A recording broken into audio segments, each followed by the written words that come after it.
Sandarkan segala sesuatu hanya kepada Allah. Jangan pernah su'zon kepada Allah, tapi selalulah husnudzon kepada Allah Subhanahu wa taala. Terkadang apa yang menurut Allah itu baik, menurut kita belum baik. Apa yang menurut kita baik, tapi menurut Allah tidak baik. Tapi kalau sudah keputusan Allah, fa iza arada syai'a ayyaqula lahu kun fayakun, maka baiklah seluruh keputusan Allah Subhanahu wa taala. Itu yang pertama. Jangan pernah berburuk sangka kepada Allah apapun kejadiannya. Nabi sallallahu alaihi wasallam bersabda, demi Allah, sebelum dunia diciptakan, malaikat dan para nabi diciptakan, segala sesuatu keadaan ini telah Allah tulis di Lauhil Mahfuznya Allah Subhanahu wa taala. Yang bisa menggerakkan tubuh kita hanya Allah. Berdetak jantung kita juga dengan kuasa Allah. Darah kita mengalir ke seluruh tubuh karena Allah. Kita ke masjid ini bukan karena kita, tapi karena Allah.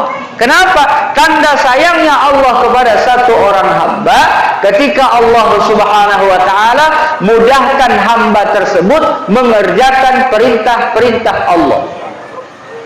Sayang kali Allah nih sama kita. Dikasih fasilitas hidup kita, dikasih dunia untuk tempat tinggal kita, dikasih rezeki kita untuk menyambung kesinambungan hidup kita. Diturunkan agama agar apa?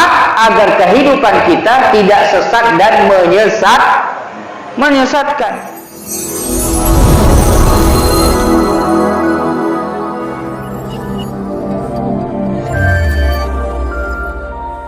Bismillahirrahmanirrahim. Assalamualaikum warahmatullahi wabarakatuh.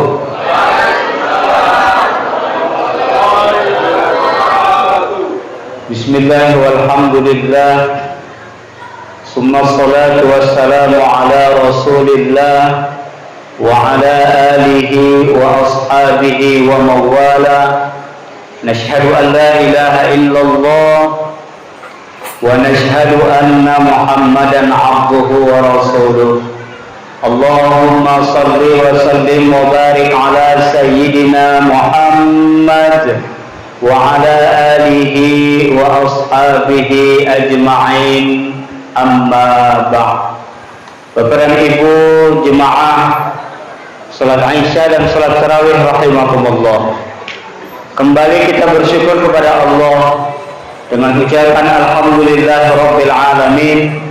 Segala puji bagi Allah, Rabb semesta alam, yang telah menciptakan manusia, yang telah memberikan kesempatan, kekuatan, kesehatan bagi kita semua, sehingga kita dapat melaksanakan satu perintah Allah, melaksanakan sholat fardu Aisyah berjamaah, dan dilanjutkan dengan pelaksanaan sholat sunat tarawih, yang insya Allah kita semua selalu dalam lindungan Allah Subhanahu wa ta'ala. Amin ya rabbal alamin. Kemudian selawat berangkaikan salam marilah sama kita sampaikan ke hadirat junjungan alam baginda Nabi besar Muhammad sallallahu alaihi wasallam. Allahumma salli wa sallim wa barik alaihi. Insyaallah kalau kita terus istiqamah dengan sunnah-sunnahnya, sekecil-kecil sunnah apabila disebutkan nama beliau, hendaknya kita berselawat kepadanya. Allahumma salli wa sallim wa barik alaihi. Insyaallah kita digolongkan kepada umatnya yang mendapatkan syafaat, pertolongan di yaumil mahsyar nantinya. Amin amin ya rabbal alamin. Bapak dan Ibu jemaah salat Aisyah dan salat tarawih rahimakumullah. Faqala Allah Ta'ala fi kitabihil karim ba'da na'udzu billahi minasyaitonir rajim. Bismillahirrahmanirrahim. Wasari'u ila maghfiratin min rabbikum wa jannatin 'arduha as-samawati wal ardu u'iddat lil muttaqin. Wa qala an-nabi sallallahu alaihi wasallam man shoma ramadhana imanan wa ihtisaban ghufira lahu ma taqaddama min dzambi atau kama qala Nabi sallallahu alaihi wasallam. Bapak dan Ibu jemaah rahimakumullah, Allah berfirman, Bismillahirrahmanirrahim. Bersegeralah kamu, kata Allah, menuju keampunan dari Rabbmu, surga yang luasnya bagaikan langit dan bumi, hanya diperuntukkan kepada orang-orang yang bertakwa. Kemudian hadis Nabi sallallahu alaihi wasallam, man shoma ramadhana, barang siapa yang berpuasa, kata Allah, man shoma ramadhana imanan wa ihtisaban, berdasarkan keimanan kita kepada Allah dan mengharapkan keridhaan Allah Subhanahu wa taala, ghufira lahu ma taqaddama min dzambi, diampunkan Allah dosa-dosa kita, dosa-dosa yang telah lalu dan dosa-dosa yang akan datang. Amin ya rabbal amin ya rabbal alamin. Iya. Jadi Bapak dan Ibu hadirin rahimakumullah, makna iman wa ihtisaban ini apa sebenarnya? Banyak orang yang berpuasa tapi mereka tak paham apa yang dimaksud dengan puasa tersebut. Selama ini kita hanya tahu puasa itu menahan lapar dan haus, tidak makan dan minum dari terbit fajar hingga terbenam matahari. Ternyata bukan hanya itu saja Bapak dan Ibu rahimakumullah. Karena ada hadis Nabi menyatakan kam min shaimin, berapa banyak mereka yang berpuasa, mereka nggak dapat apa-apa kecuali mereka hanya dapat lapar dan dahaga saja. Na'udzubillahi min dzalik. Jadi sebenarnya puasa yang seperti apa yang diinginkan oleh Allah Subhanahu wa taala? Yang pertama, kita puasakan seluruh tubuh kita. Yang pertama dari akal kita. Kata Nabi sallallahu alaihi wasallam, jangan pernah berburuk sangka dengan apapun dan dengan kondisi apapun. Ini yang pertama. Sandarkan segala sesuatu hanya kepada Allah. Jangan pernah su'zon kepada Allah, tapi selalulah husnudzon kepada Allah Subhanahu wa taala. Terkadang apa yang menurut Allah itu baik, menurut kita belum baik. Apa yang menurut kita baik tapi menurut Allah tidak baik. Tapi kalau sudah keputusan Allah, fa iza arada syai'a ayyaqula lahu kun fayakun, maka baiklah seluruh keputusan Allah Subhanahu wa taala. Itu yang pertama. Jangan pernah berburuk sangka kepada Allah apapun kejadiannya. Karena dalam satu hadis kursi Allah Subhanahu wa taala berfirman, Nabi sallallahu alaihi wasallam bersabda, demi Allah, sebelum dunia diciptakan, malaikat dan para nabi diciptakan, segala sesuatu keadaan ini telah Allah tulis di lauhim mahfuznya Allah Subhanahu wa ta'ala. Yang bisa menggerakkan tubuh kita hanya Allah. Berdetak jantung kita juga dengan kuasa Allah. Darah kita mengalir ke seluruh tubuh karena Allah. Kita ke masjid ini bukan karena kita, tapi karena Allah. Kenapa? Tanda sayangnya Allah kepada satu orang hamba, ketika Allah Subhanahu wa taala mudahkan hamba tersebut mengerjakan perintah-perintah Allah. Sayang kali Allah nih sama kita. Dikasih fasilitas hidup kita, dikasih dunia untuk tempat tinggal kita, dikasih rezeki kita untuk menyambung kesinambungan hidup kita, diturunkan agama agar apa? Agar kehidupan kita tidak sesat dan menyesatkan. Hari ini kita sudah salah kaprah, Ustaz. Kalau zaman dulu di masa kehidupan para sahabat, segala sesuatu yang terjadi dikembalikan kepada Allah Subhanahu wa taala. Ali bin Abi Thalib karamallahu wajhah, satu hari pernah tidak makan sampai 2 hari. Pernah tidak makan sampai 2 hari. Kemudian beliau datang ke masjid, salat 2 rakaat. Allahu Akbar. Assalamualaikum warahmatullahi. Assalamualaikum warahmatullahi. Pulang ke rumah tanya sama Fatimah, wahai Fatimah, adakah makanan yang sudah bisa aku makan? Maka Fatimah menjawab, wahai Amirul Mukminin, belum ada apa-apa yang bisa dimakan. Padahal di rumah beliau itu ada satu mesin penggiling gandum yang mesin ini sudah 15 tahun mati, nggak bisa hidup, jin. Nggak tahu kenapa. Pergi lagi ke masjid sholat 2 rakaat. Assalamualaikum warahmatullahi wabarakatuh. Pulang lagi ke rumah, nanya lagi, Fatimah di mana? Udah ada yang bisa dimakan? Belum ada, wahai Amirul Mukminin. Apa yang dilakukan Ali? Ali kembali lagi ke masjid untuk sholat 2 rakaat. Mungkin kalau kita sudah ngamuk-ngamuk di rumah itu, ya kan? Apa ini kerja kau? Tak tahu kau masak? Pasti begitu kita bilang. Nauzubillah min dzalik. Tapi Amirul Mukminin tidak, kembali sholat ke masjid. Dan sepulangnya sholat 6 rakaat, tiba-tiba terdengar gemuruh suara yang sangat besar. Apa itu, Ustaz? Mesin yang 15 tahun mati tiba-tiba hidup kembali karena dengan sholat 6 rakaat Sayyidina Ali karramallahu wajhah. Subhanallah, subhanallah, nggak masuk akal kita, Pak. Kalau sudah Allah yang berkehendak, akal kita tak bisa menerima keadaan itu. Diriwayatkan di dalam mesin penggiling gandum itu hanya ada sebutir gandum saja, tapi ketika berproses berputar selama 40 menit, 40 kilo gandum yang dihasilkan oleh penggiling yang sudah mati selama 15 tahun lamanya. Datang kita baru minyak goreng mahal 40.000, udah sibuk ngantri, sibuk menjerit-jerit. Terakhir apa? Yang ada tewas, ngantri-ngantri itu. Allahu Akbar. Yakin kita ini udah salah. Kita sholat tapi tak tahu apa makna sholat kita. Kan itu. Pernah juga kejadian zaman sahabat. Satu orang sahabat bertanya kepada Rasul, ya Rasulullah, si Polan itu sholat tapi dia masih mencuri. Si Polan itu sholat tapi dia masih berzina. Si Polan itu sholat tapi dia masih menggunjing. Apa namanya? Itu dia, riba.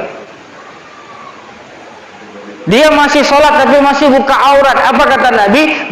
Sebentar lagi sholatnya akan merubah kebiasaan buruknya menjadi kebiasaan baik. Jadi kalau hari ini kita belum mampu, sholat kita belum mampu merubah diri kita dari jahat menuju baik, berarti ada yang salah dengan sholat kita. Itu. Ya Pak, ada yang salah dengan sholat kita. Perbaiki dari hal yang terkecil. Masuk masjid kaki kanan, keluar masjid kaki kanan, keluar masjid kaki kanan, masuk kamar mandi kaki kiri, keluar kaki kanan. Hati-hati Pak, kayaknya harus ngaji kita setelah Ramadan biar paham kita agama nih. Perbaiki mandi janabah kita, mandi junub. Nauzubillah, jangan sampai kita yang udah berumur tak tahu apa niat mandi junub tuh. Belajar sunnah dari yang kanan. Mohon maaf, tidak boleh tidak memakai basahan, harus pakai basahan. Tidak boleh menghadap kiblat. Itu dari situ kita pelajari. Kemudian apa? Perbaiki taharah kita, perbaiki berwudu kita. Udah, perbaiki mandi janabah, perbaiki taharah, perbaiki bersuci kita. Udah betul belum istinja kita?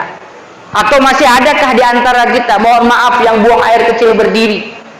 Nauzubillahi min dzalik. Ada satu neraka yang di dalamnya tempat laki-laki. Semuanya laki-laki isi neraka itu, kata Nabi. Sampai Nabi bertanya, ya Jibril, kenapa di neraka itu kok laki-laki semua? Apakah itu LGBT? Bukan, tapi itu adalah mereka yang sering kencing berdiri. Ketika seseorang kencing berdiri, ketika kumandang azan, setan akan berlari ke tempat tidak terdengar lagi suara azan. Kemana? Ke laut sana. Nggak ada lagi suara azan. Balik lagi dia, ketika iqomah dia lari ke kamar mandi, dicari orang yang kencing berdiri. Kalau azan, setan itu badannya luka-luka sampai putus-putus badannya. Di mana dia berobat? Bukan ada rumah sakit setan, nggak ada. Rumah sakit ngobati setan, nggak ada. Rumah sakit paru-paru setan, nggak ada. Tempat orang berdiri, kencing berdiri, dia mandi di bawah kencing. Awak nih, dia enak di bawah. Jangan ketawa. Kadang-kadang kita ini kan udah tak mau belajar, sok pintar, merasa amal paling banyak. Nauzubillah nih. Kita sujud jidat aja belum lekuk. Jangan cerita mau masuk surga. Umat Nabi Musa, umat Nabi Adam, kalau sujud bukan jidatnya yang lekuk, tapi tempat sujudnya yang lekuk. Itu pun masuk surganya belakangan. Umat Nabi Adam lahir pertama, masuk surganya belakangan. Umat Nabi Muhammad lahirnya belakangan, tapi masuk surganya duluan. Insya Allah. Apa yang membedakan kita? Kuntum khaira ummah. Kalian ini adalah umat yang terbaik. Apa yang baik dari kita? Kencing pun masih berdiri, ambil wudhu pun tak betul. Banyak kesalahan ini di negeri kita. Sunnah berwudu itu duduk, bukan berdiri. Orang yang wudunya berdiri hukumnya makruh. Nah, makanya harus dibuat tempat duduk. Dibuat tempat duduk. Banyak yang salah. Satu contoh lagi apa? Sekecil-kecil iman, ketika ada batu di jalan, maka kita singkirkan. Kalau ada duri, ada batu, disingkir. Datang kita pasang polisi tidur di situ. Kan udah nyala otak kita nih. Coba tanya sama bapak nih. Nah, ini ada abang ahli hukum ini. Iya. Saya juga bingung. Sekecil-kecil iman kalau lihat batu, lihat duri di jalan dibuang. Datang kita taruh batu di situ besar. Sekalian aja 1 meter. Bukan cuma pelan-pelan tapi nggak bisa lewat lagi, ya kan? Jadi bapak dan ibu hadirin rahimakumullah. Jangan anggap sepele dengan agama. Ini satu. Saya pernah melihat satu ulama di Sumatera Utara. Dia masuk masjid, kakinya kaki kiri. Saya istighfar, astagfirullahaladzim. Ulama, dibilang tambatan mana? Tambatan Pondok Jawa. Bukan kaleng-kaleng, tapi drum-drum. Tapi nggak paham hal-hal yang kecil. Bagaimana cara makan yang diajarkan Rasulullah? Bagaimana cara istinja yang diajarkan Rasulullah? Mohon maaf, kalau masih ada toilet WC-nya ngadap kiblat, bongkar. Kalau ada tempat tidur kita menghadap kiblat, bongkar. Kalau yang terkecil tidak kita perbaiki, yang besar pun jangan harap bisa terperbaiki. Itu. Saya tanya sama bapak, ada tempat sujud kita ini, apa? Lego ada. Usah cerita lah. Salat tarawih pun nengok dulu imam. Siapa malam ini imam? Ustaz ni pula kata. Nggak jadi dia sholat. Aku la ilaha illallah. Itu mau masuk surga awak duluan. Innalillah. 3 minggu yang lalu sholat subuh saya dengan Pak Wagub di Jalan Pardede bersama dengan Buya Helmi. Sekarang banyak orang yang innalillah katanya. Awak bingung, maksud innalillah ini apa nih? Setahu awak kalau innalillah itu orang meninggal. Dia bilang, kata Buya Helmi, di bulan Ramadan banyak umat Islam yang innalillah. Tapi bukan innalillahi roji'un, kata innalillahi wa inna ilaihi masjidan. Kenapa? Sholat tarawihnya cuma seminggu, berarti kemudian dia meninggalkan nah itu. Jadi makna iman waktu sabar itu apa? Kata Nabi, kerjakan, lupakan. Itu dia. Sanggup. Kerjakan, lupakan. Itu yang maksud Nabi. Jadi iman waktu sabar udah kita kerjakan, kalau bisa jangan diingat-ingat lagi.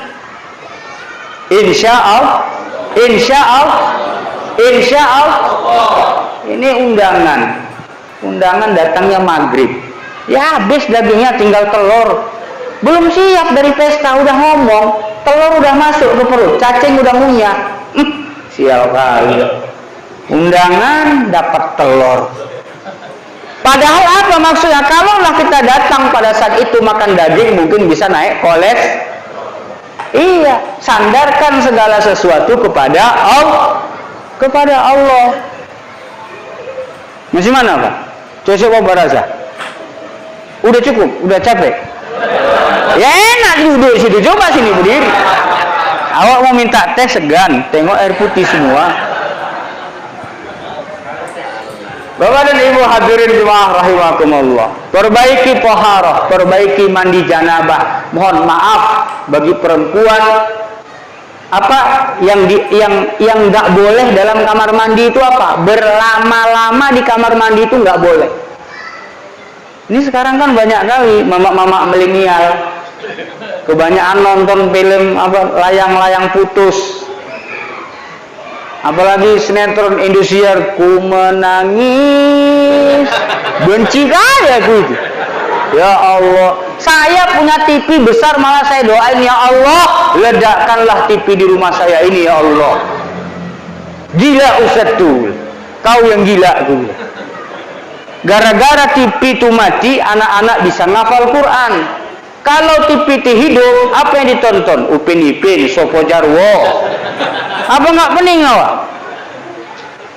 Jadi biar paham kita secara nggak langsung, ya. Ada ceramah Ustadz Hasbi Amawardi berkata, salah satu isi ceramah beliau, ada 37 setan yang ada dalam diri kita.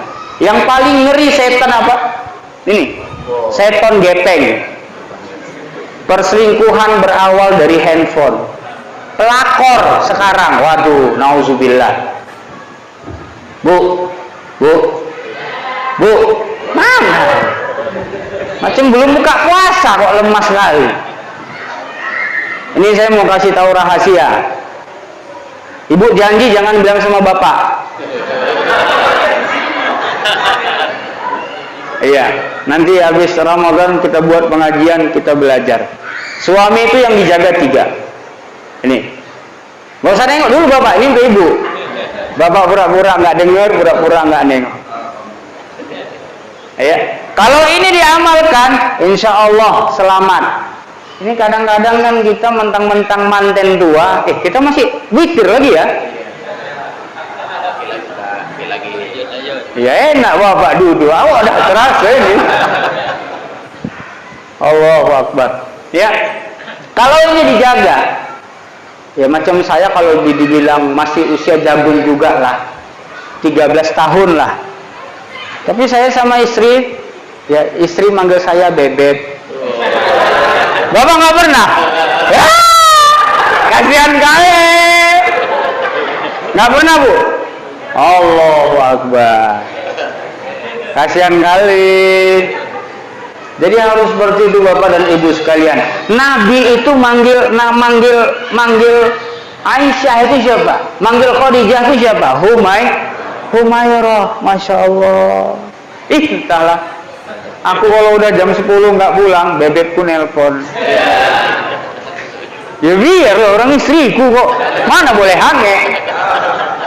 Jadi bapak dan ibu hadirin rahimakumullah. Jadi kalau kita mau belajar agama itu, dulu waktu sholat itu belum ada perintah. Nabi dapat perintah sholat ketika berumur 40. Kalau kita hitung umur baligh Nabi berapa tahun? 12 tahun ke 40 tahun. Berapa itu? 28 tahun belum ada perintah sholat. Perintah apa? Perintah membenarkan iman, mengajak orang beriman. Sekarang orang ngajak sholat tapi imannya nggak ada. Orang tuanya suruhnya anaknya sholat, dia nonton TV di rumah. Disuruh anaknya ngaji, dia ngerokok. Bulat. Rupanya ketika baca hadis, nanti kalau di surga nanti apa kepinginnya, apapun kita kepengen dalam hati datang di surga. Ya Allah kepingin rokok, datang rokok. Tapi bukan sempurna Samsu, Marlboro, bukan, nggak tahu saya rokok apa. Lantas gimana Ustaz? Ya apinya yang ngambil di neraka. Jangankan rokoknya, orang yang rumahnya pun Nah, ini ibu yang bilang, terbakar kan bu? Iya. Ya pelan-pelan Pak, pelan-pelan. Saya kan dulu ahli hisab. Kalau Bang Nata itu kenal kali saya. Sampai pernah ngomong, cuman nyetop, cuman bilang, Ustaz, kalau yang mudrot itu ngapain diamalkan? Kepikir saya, tapi memang manusia ini bandar. Kata Nabi, ketika Isra Mi'raj menerima perintah sholat, ketemu dengan umat Nabi Adam. Apa kata Nabi Adam? Ya Rasulullah, umatmu itu umurnya pendek-pendek, badannya kecil-kecil, otaknya pun degil-degil. Ini kata Nabi Adam, umatku aja sekali sujud 50 tahun baru bangkit dari sujudnya, nggak sanggup sholat 50 kali dalam satu hari, apalagi umatmu. Kita yang 5 kali sehari aja ikut persatuan sholatnya. Iya kan Pak? PSMS, apa itu? Persatuan Sholat Maghrib. Jangan diejek. Kenapa? Karena seseorang berwudu dari rumah, setiap satu langkah kakinya digugurkan satu dosanya. Satu langkah kakinya ditinggikan derajatnya, satu langkah kakinya dicucuri rahmat ke atas dirinya. Makanya ibu-ibu kalau bapak udah ke masjid tenang. Mana bang? Ke masjid. Oh iyalah bang, gak usah pulang pun gak apa-apa katanya. Tapi sediain dulu di rumah ya kan Pak. Iya, nanti jadi fitnah. Amalan kita belum bisa seperti sahabat. Sayyidina Ali sholat 6 rakaat, mesin 15 tahun mati bisa hidup. Ada sahabat lagi di masa Sayyidina Ali juga kelaparan 3 hari nggak makan, sholat Allahu Akbar, Assalamualaikum warahmatullahi, pingsan, dia bangun lagi sholat Allahu Akbar, pingsan. Kita pernah sholat sambil pingsan? Sholat habis itu tidur pernah ya kan? Allahu Akbar kan?